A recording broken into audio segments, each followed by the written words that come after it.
Today, we're going to talk about how is it that QA is evolving, or how is it that QA looks like now that AI writes the code. So with that, let's go ahead and get started. Fair warning, I'm going to go ahead and kill the share so we can focus on the speakers. And let's go ahead and let's kick it off, guys. Like, I mean, AI in QA, it is making quite a bit of the impact. And the first thing that I want to focus on is how can you share with us, like, one of the things. Actually, let's go ahead and focus here. There's a report. There's a couple of reports that were released this year. One of them is the DORA report in 2025, which I believe is the, let me see if I can find this material, is the State of AI Assisted Software Development report. And also Katalon released the State of Software Quality report earlier this year. Both of them, as no surprise, are focused on AI, how much AI people is using. Another thing that I want to emphasize is that there is what we call, where we know in Katalon as an AI mandate happening in the industry. Most of you are hearing from executives that we need to use more AI to be more efficient, to do things faster. What is your opinion on that? I want to open the floor, and Hema, why don't you give us a quick update on what is your sentiment towards that? What is it that you're observing in terms of QA and AI around the world? And then we'll pass and guys, feel free to interject anytime. Hi, Lucio. I think AI is the mantra. Every day people talk it, I think maybe 100 times a day, or in every second breath is AI, right? As far as QA is concerned, I think bulk of the work that right now is being focused more on test case generation, from use cases to test case to test scripts and test data. There's a lot of focus out there because that is where a lot of effort goes out there. And secondly, what we are also seeing is there is a lot of focus on leveraging the agents in multiple areas and also maintenance, right? Obviously, scripts maintenance takes a lot of effort, and that's also another area where there is a lot of focus out it. So while we are doing a lot of other areas, but if you consider the entire software testing lifecycle, where the focus is going to be, it's on the test use case to test case generation to test scripts and maintenance and test data. There are other things, but I think that is interesting, and I want to focus on now. Bring my attention to Jim. Jim, you've been in the industry for a couple of years, haven't you? Right? Just one or two. One or two, 25, maybe, a very broad range, anywhere between 1 or 2 or 25. I'm going to assume is more, or guess is more towards the 25 mark. Maybe. You've seen, and I'm going to make a weird analogy here. I wasn't born in 1981, meaning that I saw Betamax. I saw the evolution of VHS. I saw VHS become the CD, what is a DVD player, and now what we have is streaming services. So meaning that anyone who was born in that era have seen an evolution of technology. You have, I imagine that there is an equivalent of seeing the evolution of QA, right? To where QA was a thing back then, and when you started. And now to what it is now, which is being, and not only QA but also software development is being hugely influenced by AI. What is your take on all this? How is this impacting? How is QA going to look like now that AI is a big player? So first off, I do have to say I was a huge Betamax fan over VHS before. And I realized I jumped on the wrong bandwagon. So I'm like, yeah, VHS, but I love Betamax. So yes, dating myself a little bit. Here's, guys, we've seen some shifts, right? In at least from my perspective, we've seen technology shifts where the technology was moving a little bit ahead of where we were. Like think about like all us practitioners here doing agile development, right? It was coming along. We were still waterfall. Some folks are still agile-ish or agile fall. I'm sure a lot of people still have some elements of what they feel is waterfall at some points. But we saw that shift. This is the first time that we've ever seen the technology be so far ahead of where we're actually at from a practicing and understanding standpoint. And one of the things I'm going to say today is like I reposted this to talk about with this technology shift paradigm, right? What are we going to do from a software development lifecycle perspective? Does Agile still fit? Is that the right one to do? Is that the right approach to be doing with vibe coding? We don't know. Is that still going to be seen? And how are we measuring velocity? We're talking about a lot of things. I think Hemalatha brought up some really good points about the test scripting, and some of the test case maintenance. But you know what? How are we going to be measuring velocity? Because I think that's where the initial thing gets me worried, is when we start thinking that AI can do this. I can drop that 8-point story to a 1 now, or a 5-point, 3-point story. So we can drop that Fibonacci sequence. We can drop it all the way down without knowing how much maintenance is required. So it's going to be very interesting. I mean, again, for me, my whole approach from an AI perspective is really something small, because we're all figuring this out together. Very few people have truly operationalized it. They're dabbling with it and get some results, good results, and that's awesome. But if they can say that AI is part of the operational process now, I think that's extremely rare right now. And we're gonna get more. We're gonna dive deeper into that in a minute. But I also want to pick Mush's brain a little bit. Mush, you've been involved in doing multiple implementations lately. Also, you have seen the evolution. You've been in QA for quite a bit in your career, and now I also want to understand or hear your perspective now that AI is affecting or possibly affecting the speed at what code gets generated. How is that impacting QA? Have you in these implementations that you have done lately? What is the sentiment out there? Are you seeing that QA teams are getting kind of bogged down because there is more and more code coming in faster? And what do you see? So I'll be the one who will actually try to baseline this, right? All right. I think AI, as it gets preached today outside, as we see articles and stuff, I think the intent is to sensationalize AI. Yeah. I remember, just speaking of timelines, right, Jim, when automation was coming on, exact same sentiment. Oh, it's going to replace people. It's going to like completely, do away with human effort. No, right? What I feel is what my concern really comes down to, right, is like, yes, AI, absolutely. I think, Jim, to what you mentioned, Hema, to what you mentioned, I think AI should be considered frontier work, right? It's leading, it's bringing a change, it's absolutely changing the way things will get done, right? It's absolutely not going to be something that is a magic transformation in its stage yet, right? I still look at it as a tool. There's a level of efficiency gain, sure, but is it to a level right now that is, man, 70, 80, 90% efficiency? I don't see that, honestly, right? And I'm putting on my engineering hat, right? The massive push that we get, like, oh, it's churning out more code, right? Let's define more, right?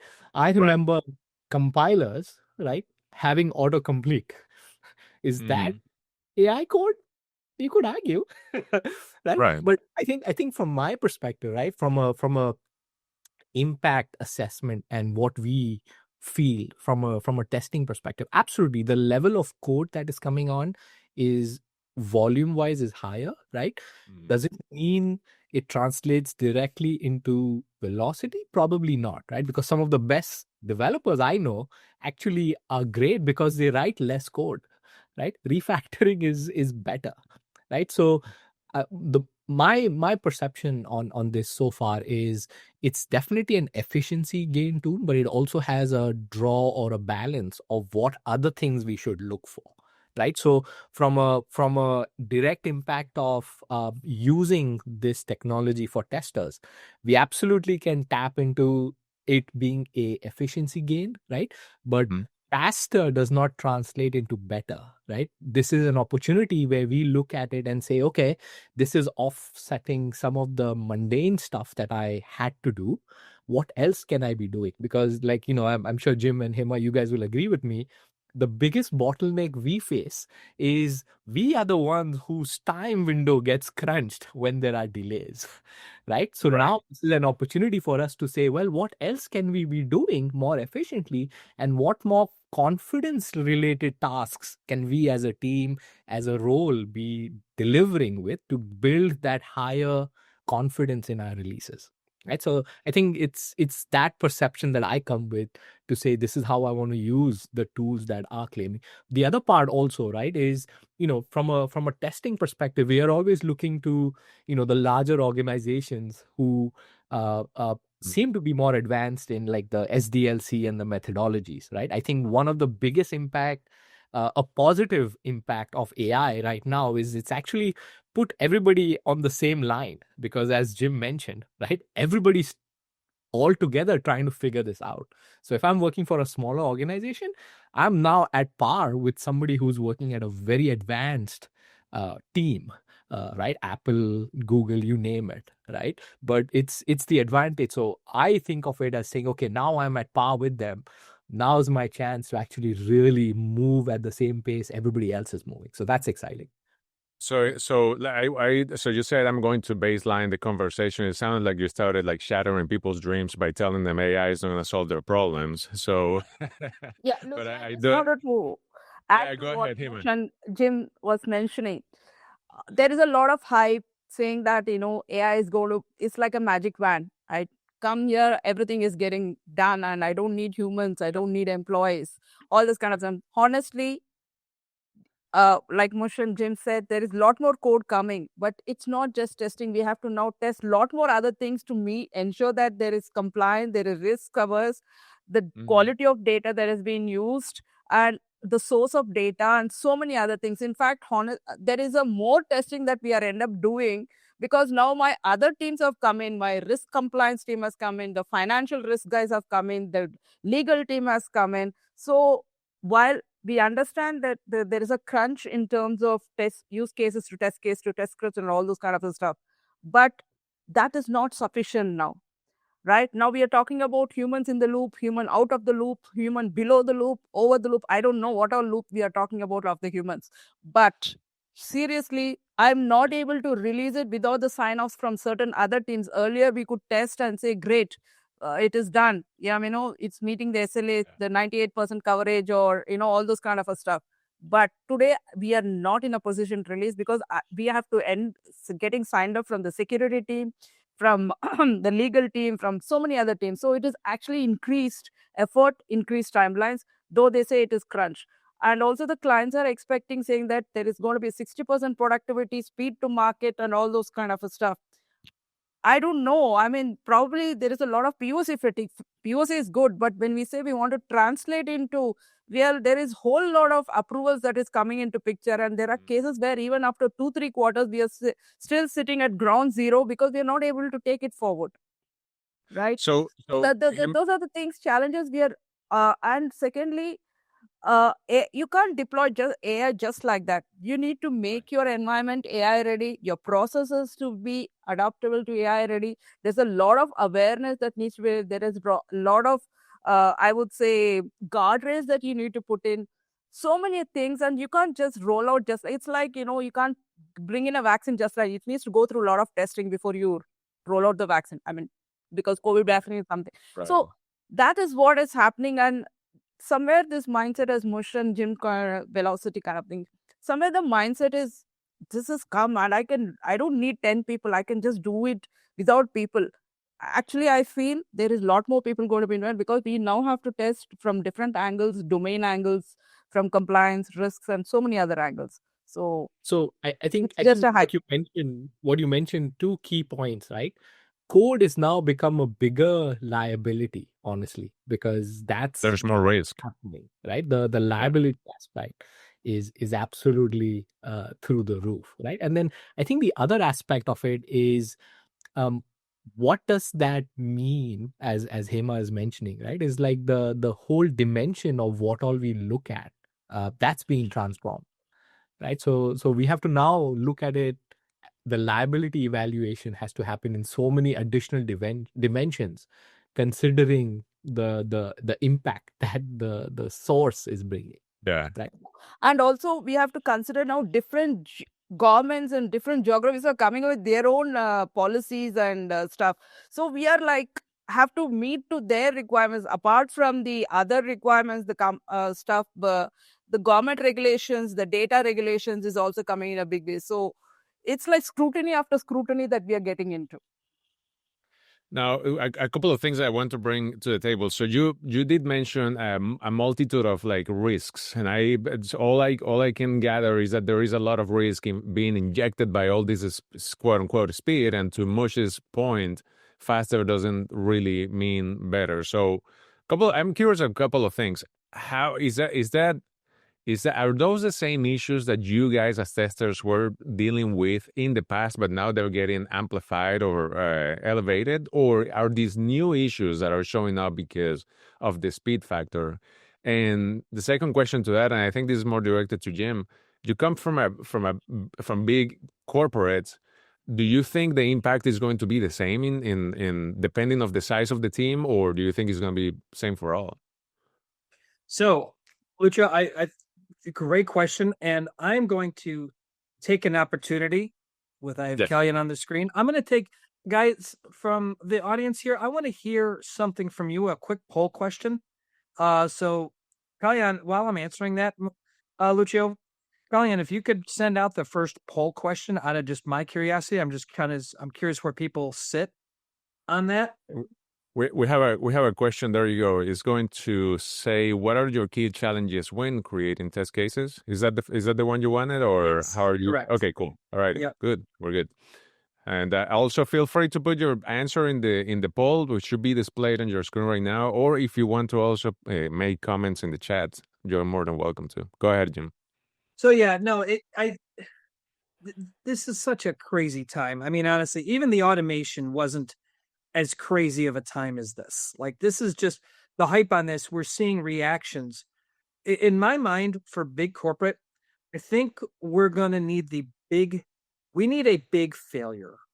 And I think we are going to have a big failure that someone relied on pure vibe coding and an agent to do the testing. And something's going to have to fall completely flat on its face or have some kind of, I pray that it's nothing life-threatening, but something big has got to fail before we realize, okay, that's just what we are as a human society. That is if we don't keep the human in the loop, correct? Correct. And even right. That's if we just start to think like, you know what, I can get away with this. Do I really need a tester? Do I really need developers? Like, how many I can cut back on this? Yeah. So I think we're gonna need one big, and I don't want to see that. I hate reading news like that, but I think the industry needs one big failure to realize we had no people, we had no human interaction, we had no anything, and we let this go. So I think big corporate is everyone has got to have an answer going into 2026. All QA leaders and all QA have to have an answer. What are you going to be doing with AI in the upcoming year? And that doesn't mean you have to say that you've operationalized it. And that is another topic that we're going to dive into a few minutes later, in like what to look for in 2026, 2025 and 2026 in terms of skills. Because that's another thing that is going to change, right? I mean, with automation, we're trying to make it easier for people to get involved into testing. But yeah, I wouldn't want to imagine that there is going to be a skewed on or less requirements in terms of skill sets. To your point, Jim, like at some point, are we going to vibe code everything? Are we going to vibe test everything? You know, like, yeah, and I can't see that. I guess I can't see what I'm making recommendations for is someone to actually, instead of saying an application, take a small module that's not that. This is how I'm trying to apply it. Take a small module that is not a high risk module and vibe code it and test it with human interaction all the way. Something small in your application, like when this is changing, I'm just going to take this as a little side project. Take a developer off the side and take a tester off the side to do, like, here are the requirements, vibe code, vibe test it. Where if it fails, like, it's not going to impact big production. But jump all the way, like in a small pool, jump in the deep end. Jump in the deep end with something small that's got very, very limited risk. Yep. So, Jim, just wanna I'm add sorry, a go ahead. couple of things. Sorry, Lucio, a couple of things to what Jim's saying, right? My observations, right? Two observations that I've made, and I think Dora rightfully calls one of them out, at least. The report says that AI is actually acting as a magnifier. So it magnifies good or bad in terms of processes as part of the methodologies, whatever is. And that was my point earlier when I was asking, like, are these issues things that you guys were dealing with, or is AI like putting a magnifying glass on that and making them even amplifying the whole thing? It absolutely magnifies it, and that's been the general consensus, starting with development, right? So we see that ourselves, right? But that also means that it's an opportunity for us to refine the process, right? That's one. The second component of this is when you think of, like, as Jim is mentioning, right? Vibe coding and vibe testing, right? At least in its current state, there are tools out there, right? We've played with it all, I'm sure, Replit, etc., right? And what we've quickly realized, right, is demoable code is not production ready code. Right? So it's absolutely amazing to see an idea go into implementation, right? Mm-hmm. That does not mean it's code ready, right? And I think the way I envision AI, right, and I'm sure we'll get into it, right, with the human in the loop aspect, right? The key aspect is, I think of it, and I'm a superheroes fan, so I'll use an analogy there, right? Jarvis and Iron Man, right? Let AI be Jarvis, go do the mundane stuff, but keep me as Iron Man in charge, right? I will tell you if it's acceptable, not acceptable, change, etc., right? And then keep me as the person in the loop. And I think that formula probably sets us up for success. Keeping all of the risk that Hema mentioned earlier on, the catastrophe that Jim talks about that could happen, right? It keeps us there, and it ultimately also answers the question, right? Is who is ultimately responsible? Because as we know, while we would love to have agents doing the work, the responsibility has to be, and accountability has to be aligned somewhere. Correct. That is a key word right there. I want to step back a little bit. Hema, go ahead. I just want to, I completely agree. And this is something I was being telling to my teams and, in more than informal, both Mush and stuff. I feel right now AI is like steroids. So everybody wants to run, but the side effects of it, right? So ultimately you will come to the, more natural ways of doing things. And I completely agree in the eye to speed, in the eye to reduce and cut cost, there could be something which is going to blow up. And we've already seen some of the examples recently, using ChatGPT or one of the stuff. Their lawyer in Australia tried to create some references and it was no longer existing, right? And he had to be penalized for it. Autonomous cars, if they go in an accident, who is responsible? Is it the car? Is it the AI? Is it the manufacturer? Who is responsible for it? So these are certain things still is evolving, but can we really depend on the outcome of it? I don't know. And today we are talking about agents, and we are talking about a supervisory agent on top of that. Then we are talking about some other agent on top of the supervisor, and then a human. Look at the overheads that we are trying to create, and added to that the amount of cost involved in using these agents and the tokens that's going to arrange. So somewhere I think all this will probably settle down in the next 2-3 quarters is where I see, because as I said, Mush also mentioned, it is not production ready. POC is there, and already POC fatigue has started happening. So that's the whole. It will shape up in the next 2 quarters. Things will shape up, and that is That actually that's a key word right there. The things how are being shaped. Before we jump into that, Jim, your results are in. Do you want me to share the results of the Yeah, I'd of love to poll see with? it. So we have. Let me see if I'm reading this correctly. So the question is, what are your key challenges when creating test cases? We have. I think the winner here is not enough time to create proper test cases. And which actually reminds me of the state of software quality report. We had a very similar answer in that scenario. It looks like a tie to second and third are the lack of test coverage for alternate test scenarios. And the third one is limited application knowledge for vulnerable modules. And the last but not least is inability of test tooling to create thorough test cases fast. What can you tell us about those findings, Jim? I'm sure, and I will tell the audience this. Thank you for answering. I am sure the audience would have liked to answer multiple options on this, but I'm glad we only answered one, because you could only. I'm sure people would have picked multiple on this. But I think that's kind of leads itself to AI. And you know what, Lucio, I'm glad you brought up the state of the quality report, guys. If you haven't, and this is just it's because a free paperwork here. If you haven't downloaded that, please go download that, because I used that well before I even became a Katalon customer. I found myself using that report all the time, because it's got a lot of good agnostic industry information in there. I try to get as much information from different vendors as possible, just because they poll the audience. So I really do like that report, Lucio. I'm glad you brought it up. But Thank you. the Thank whole you. Yeah, I'll go ahead and put the link in here for the audience to take a look at. Yeah, sorry, Sandeep, I see that. I know everyone wanted, but you got to pick one. I'm like, what is the one that's the most pain? But I think this is one. It doesn't shock me. I was kind of expecting this one to win. The not enough time to create proper test cases. This is where I think you're going to have agentic AI for testing really come into play. It's going to be able to really help create some of that aspect. And I think there's take a look at the various software that's out there that's really agentic, that is going to be able to help cut down on some of that time.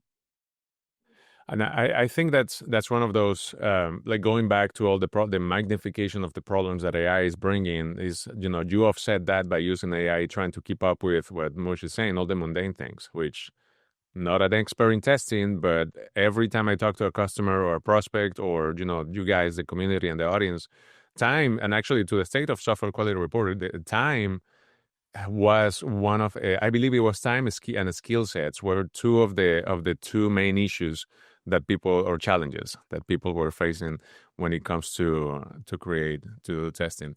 I want to shift. Yeah, go ahead. Sorry, one item that I'll also throw in, and we can dive into it a little later, right? But I think one of the key elements that people are not realizing yet, right? But we are maybe subconsciously, is how do you quantify this impact of AI, right? Like at this point, everybody is talking about, oh, we have to use AI, right? And they've seen the immediate needs of, hey, efficiency, speed, what have you, right? But we also have to step back and think to say, well, how am I actually going to quantify this impact to really feel it is a impact in the right direction, right? Because I know personal experience, right, with my own projects, when I've used vibe coding tools, I'm spending more time correcting it, right? Right. Than actually saying going to the next step. So I think that's another area we should keep in mind to say, well, let's talk about how are we measuring the impact and what are some of the techniques we could use. So I want to shift the conversation before we do that.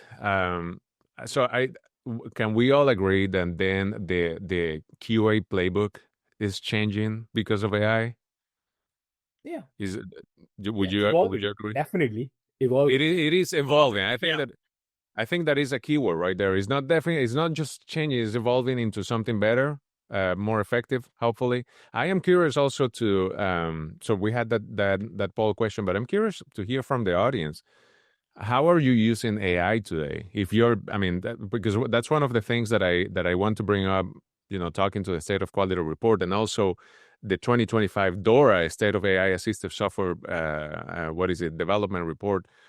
Dora said, and I think I have the statistic here, it says 62% of users or developers are using AI to create test cases. We also have a similar statistic earlier. We were discussing it where 71% of developers report already using AI to write code. And in the State of Software Quality Report that we published earlier this year, we talked about one of the findings was that 61 to 62% of people were planning, and testers, this is the audience for that particular report, testers were saying that they were using or planning on using AI in 2025/2026. So I'm curious to see from the audience, and I see that some people are talking about Claude and also what is it? Somebody mentioned Claude and Katalon. I'm very curious about that use case. So with that, the question that I want to use to shift this conversation is, and I'm going to read it to you so we don't lose the meaning here. If QA strategy starts being dictated by actual user behavior in production captured by AI, how do you think QA would change in the age of AI? So because, backtracking a little bit, if you're doing to do QA today, right now, especially if it is based on requirements, you have a list of things that you need to test. You have a list of stuff that you want to focus on that application. Now, would that change if you have a feedback loop where your users, or you're capturing data where you actually know what is that your users are doing in your application, and AI is helping you to do this? Absolutely, right? So I'll go back to something that I think surprises a lot of people when I say this, right? But to me, the software development lifecycle process is a very humanistic process, right? So what we typically as testers do is we take the interpretation of an idea requirements, right? Mm-hmm. And validate that with the interpretation that the developers did when they implemented that need, right? So we act as that glue in between to say, was what they were trying to build out, was what that actually got built, right? So one part or responsibility of testing is that analysis and validation, right? To say, yeah, this makes sense given the context, etc., right?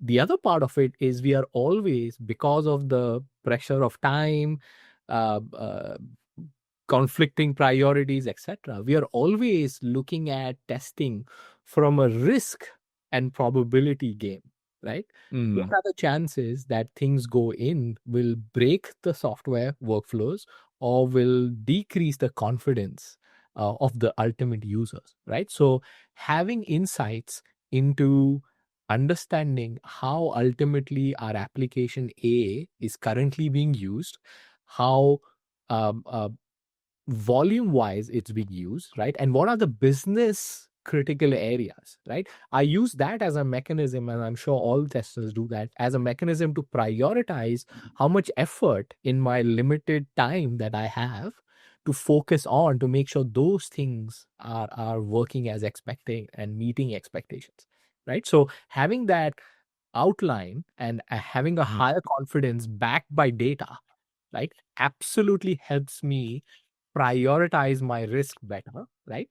But what is even more awesome is if I can look at that and say, can I somehow get that coverage converted into automation, because I know automation can run multiple times without human intervention. Could I actually get that done faster? So now I have one less thing to worry about, and I just look at the results. Now, of course, the reliability, the scalability, etc., are other factors that come in. But I think that flow absolutely would help me as a tester. Jim, Hema, what are you guys' thoughts on that? Yeah, I think 100%. I mean, the flow of which we're going to be able to see AI help us create test cases, and I think there's so many areas that, I've seen some of the questions, some of the areas that I want to see AI even help us with some of the mundane stuff. I know we don't need it necessarily right now. We're starting to get that, but I want AI to draft all my bug reports for me. I hate doing bug reports. We all hate doing bug reports. That's the tedious part of a job, of filling out a bug report. But I want it to draft it for me. Let me review, make a tweak, send it. And that's what I want from a manual test case. I do think, though, Mush, I think there's going to be, I've been talking about this quite a bit. There are going to be two big exposures of AI. Unfortunately, we have some teams that are still executing test cases manually, even just regression without even automation. I think they have got to evolve quick. And they know the application better. The other one that I think is going to be really exposed in this are going to be product owners. Shoddy and poor product owners. Like, I'm just going to throw it over the wall to Mush because I didn't put all the details, but Mush knows what I'm talking about. I've worked with Mush. He knows the application. You know, he'll, yeah, even if I say it or not, he knows. But AI is going to be a literal translation. So it's going to be one of those where, like, if they're writing a bad user story, how good is AI going to be to help transfer that into even agentic into a a feasible and usable test case? Hima, I'm curious to what your opinion is, given you work with big teams as well. So, like, Yeah. how does AI look in QA for you? Or what is your hope that your team, if you were to tell your team, hey, start using AI more today, which is extremely general mandate, what do you think, or what would you hope they start using it for? Okay, so first thing I would say, I mean, like what Mush and Jim was talking about, documentation, right? Mhm. I think testing involves good amount of documentation, and to some extent, if AI helps kind of a stuff, it eases so that the testers can focus on their core activity of dissecting the requirements and the code, and finding out the defects or fit for purpose and fit for use, which is what testing is all about, right? The second thing I also feel what AI should, because there is over a period of, because we work being a GSL or GSA, we work across clients, across geographies. Given the releases, the regression suite keeps on increasing, right? It just keeps on adding. It goes into 10,000, 20,000, 30,000. Like, that's the kind of volume of cases added. So what, as testers, and what we would like to look at it is, how do we quickly eliminate the redundancy? I think a lot of time we build a suit and say this is going to take X amount of hours, but oftentimes there is so much of redundancy that is built in that needs to be removed out, and we continue to do it, and there is no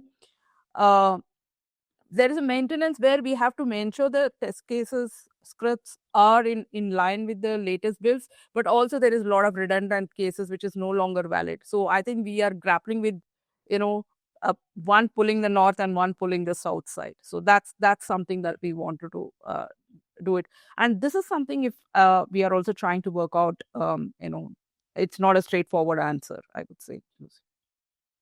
Thank you for sharing your insights. I want to be mindful of the time, and I have to confess, we have so much to unpack. We could talk for hours, especially with this cool lineup.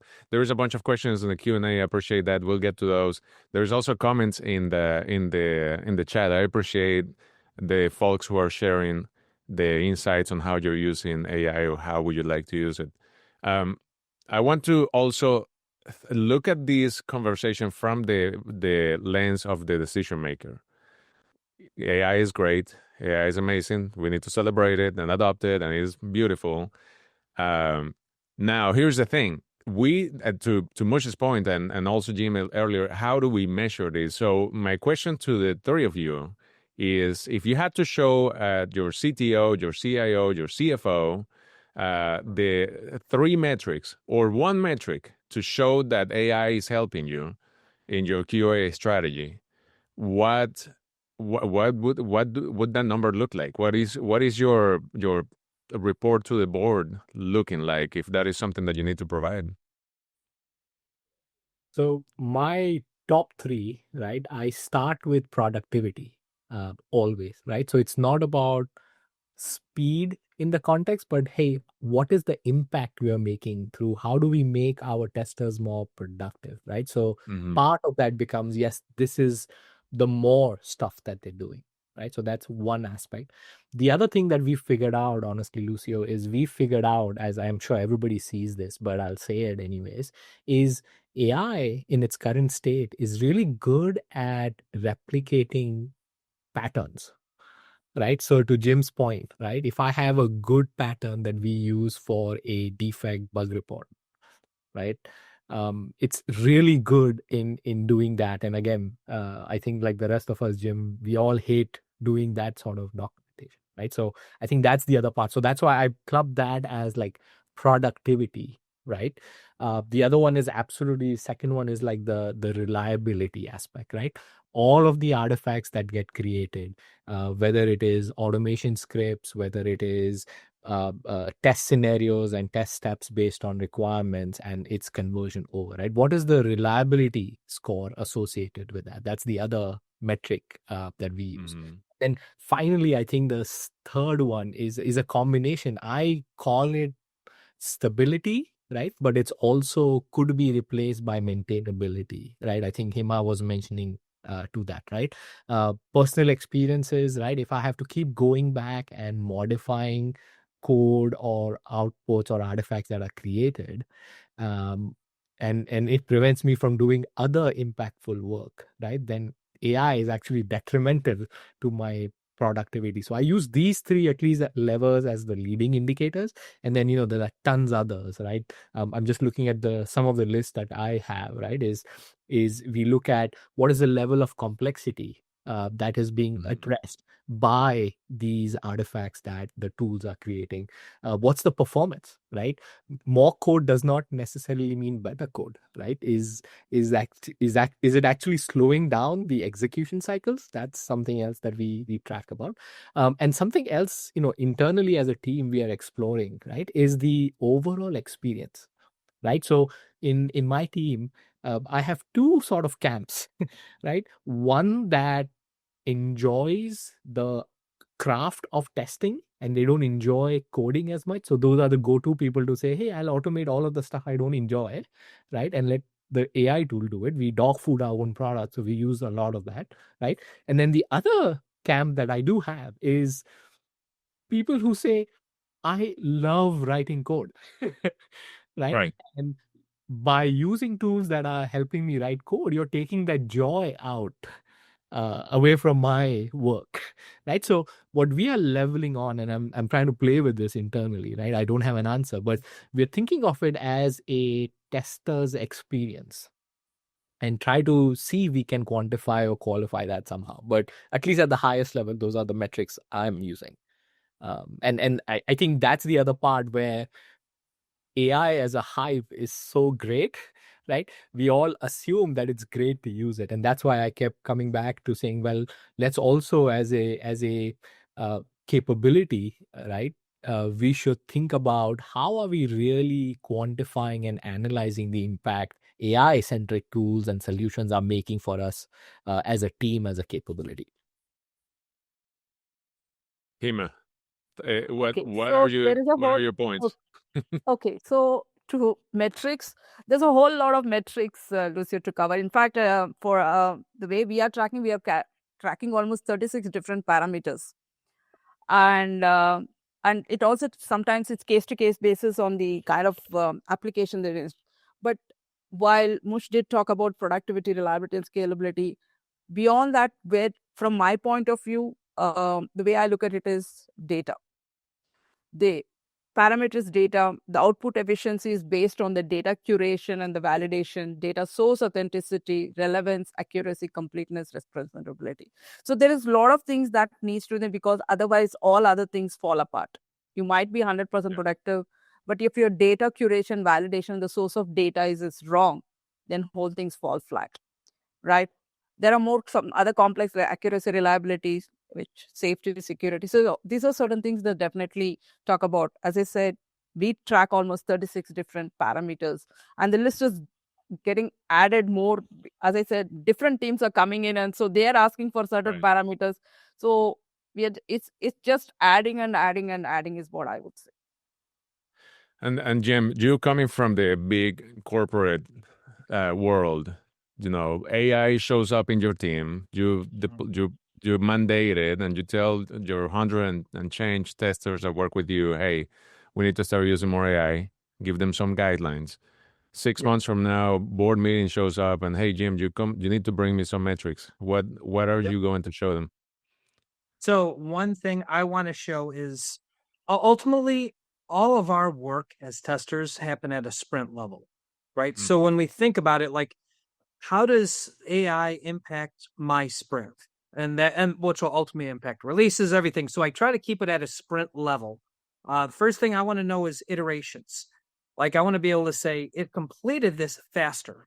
So let me go back to one quick analogy. If I asked everyone on here, what is faster to create on a first time, an automated test case or a manual test case? It's a manual test case. Is much faster to create for a one time. It's what you get sustaining over time. That's the value of automation. You know, when you're writing a good manual test case or a good automation test case, it's much quicker to do a manual test case.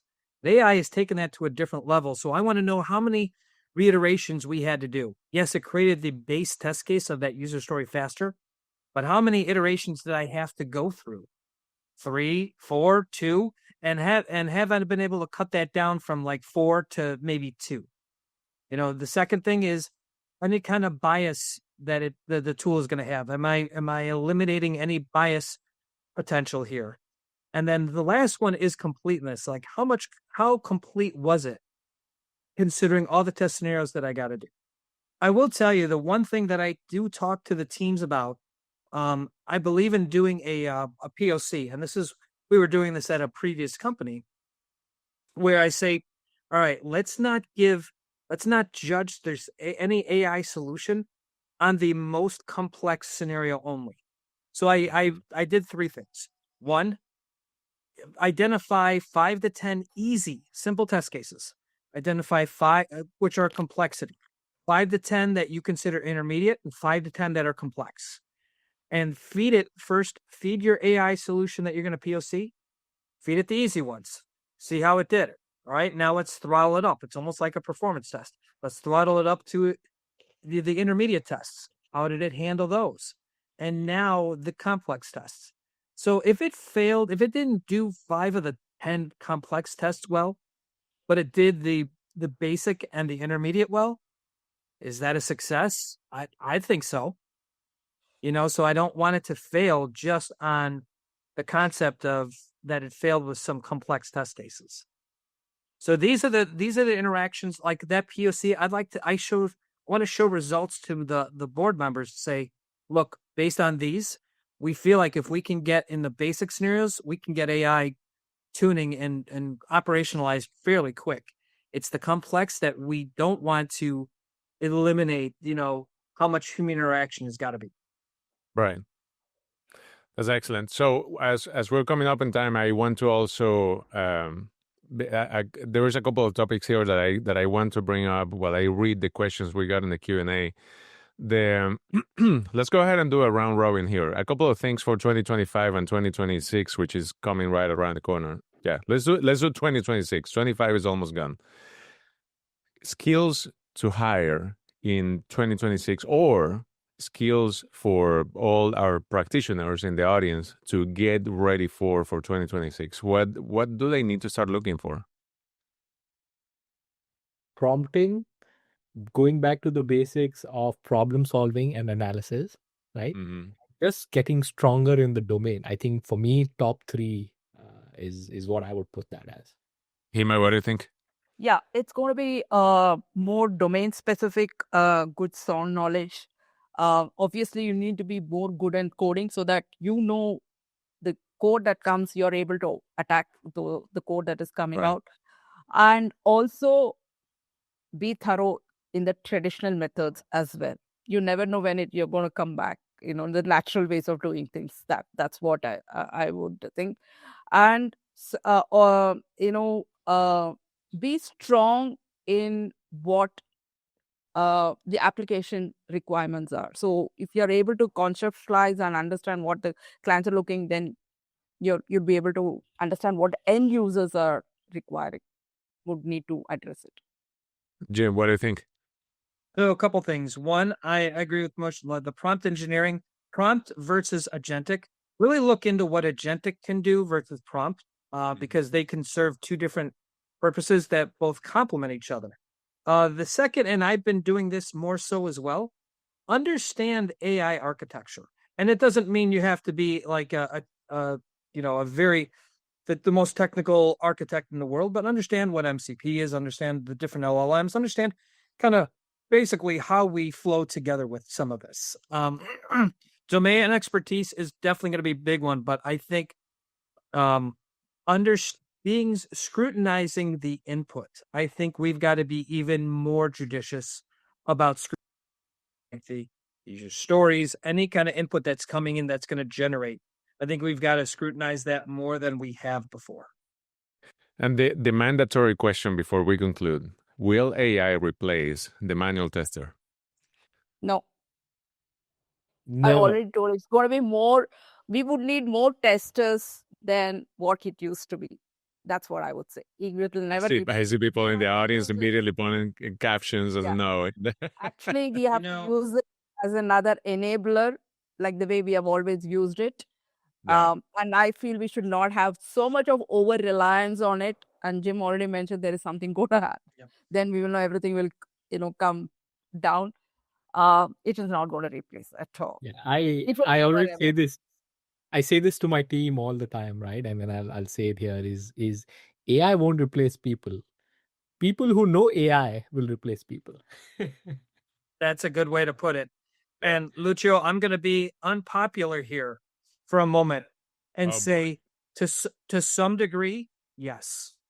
And I will say that because I had teams that were executing regression tests manually, release after release. That's all they did. And yeah, we had some problems with our automation framework, but if that is where some very rudimentary tests, guys, I do think if the testers don't evolve, I think AI will replace that. But should it? No. I mean, I think we've got to evolve. I think that's, if you are stuck that I execute manual test cases, regression, that's what I do. I do it good. It's going to replace me. And I don't want to do anything else. I think I will get exited out, to be honest with you. Excellent. But if I'm like, hey, here's how I can work with AI, what Mush was saying, here's how I can work with AI. Yeah, now I show the value. We're going to have to do that in 2026. And it's new for all of us, everyone. I mean, it's new. It's, that's the kind of cool thing. There's no one, everyone's on the same ground. You know what I mean? Yeah, absolutely. Thank you for sharing that. And I'll not to one up it, but definitely reference it to what Hema said earlier in the call that, it looks like we have a lot of issues, but because of AI, but to me, that sounds like the amplification of things that exist. And I do truly believe that AI will also amplify the skill set that we all have as humans. Agreed. So definitely Agreed. use it as a tool, as an assistant, and not as a replacement for whatever you do today. Right. We are on time. I know we have many questions that we didn't get to. Thankfully, we were able to address most of them. Jim, Hema, Mush, as always, an absolute pleasure to have you over. We will definitely invite you again. For the audience of all of you who stayed late, all of you who joined during your lunch, breakfast, or dinner time, we appreciate your attendance, your participation. A quick reminder, this is going to be available on demand on Katalon.com/webinars. Also, please keep an eye on the following episodes for the Quality Horizon series. We have one coming up I believe is in November, that you really don't want to miss. We're going to have a very cool topic going on. Also, let us know. Hit me on LinkedIn. Talk to Jim. Talk to Mush. Let us know, or Hema also. Please get in touch with us and let us know what would you like to hear from us in this series. I'm always curious about what topics the audience wants to learn more about, and we're doing this for you. We'll bring a lineup and have a cool conversation for all of you to learn more and get better at what you do. Until then, thank you all for attending. Thank you all for your time. Jim, Mush, Hema, thank you so much again. Thank you for inviting. It was fun. All righty. To the rest of the audience, have a wonderful day. Stay safe, stay healthy, and we'll see you soon. Bye-bye. Thank you. Bye-bye. Bye-bye.